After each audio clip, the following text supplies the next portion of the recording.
Aquí vamos a hablar de la comunicación animal y el lenguaje humano. A menudo vemos reportajes como este sobre una chimpancé que murió en el 2007. The chimp wowed the world when she successfully learned American Sign Language, which had never happened before with a non-human primate. Y mucha gente acepta que los animales pueden adquirir una lengua humana.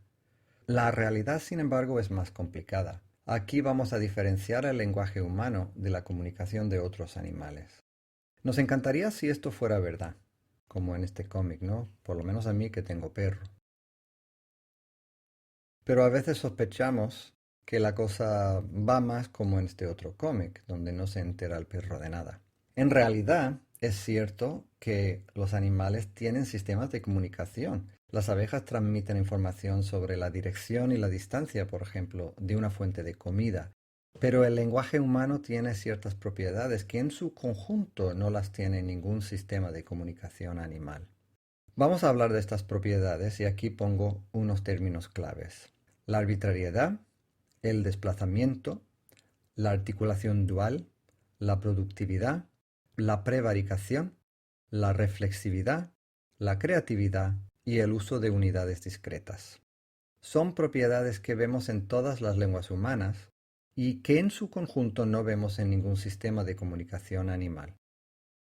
Empezamos con la arbitrariedad, que ya sabemos que se refiere a la relación arbitraria entre el significante y el significado, como dog y perro.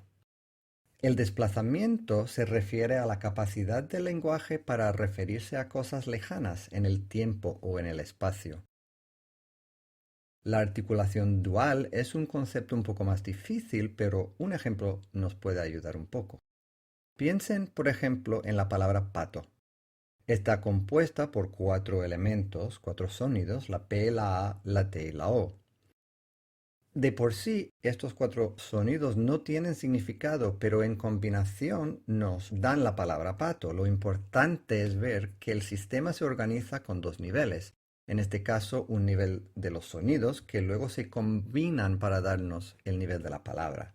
Un sistema de comunicación que tiene 2 niveles, con elementos mínimos que carecen de sentido pero que se combinan para permitir la formación sin límite de significantes, es un sistema que tiene la propiedad de la articulación dual. La productividad. La productividad se refiere a la capacidad infinita de producir y de comprender nuevas expresiones lingüísticas. Y esto se hace a base de combinar y recombinar los elementos de los diferentes niveles. Si esto parece confuso, no te preocupes, un ejemplo nos puede ayudar. Piensen en las siguientes frases. Este es el perro que comió el gato. Otra.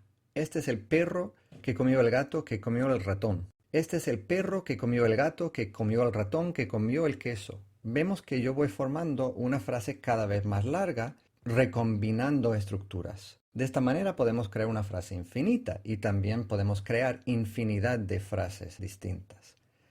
Es un ejemplo esto de la productividad. La prevaricación.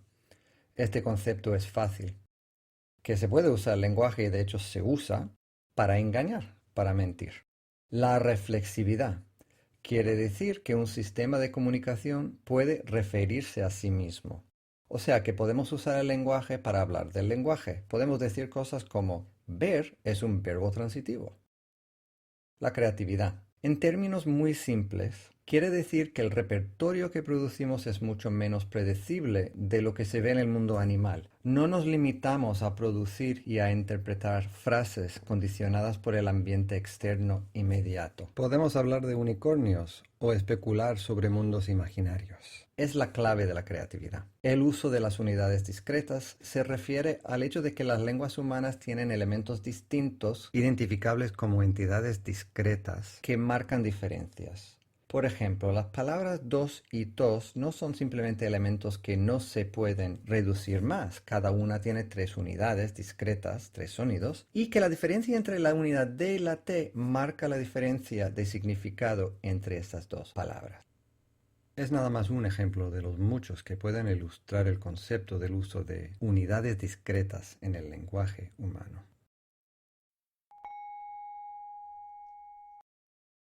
Created using Powtoon.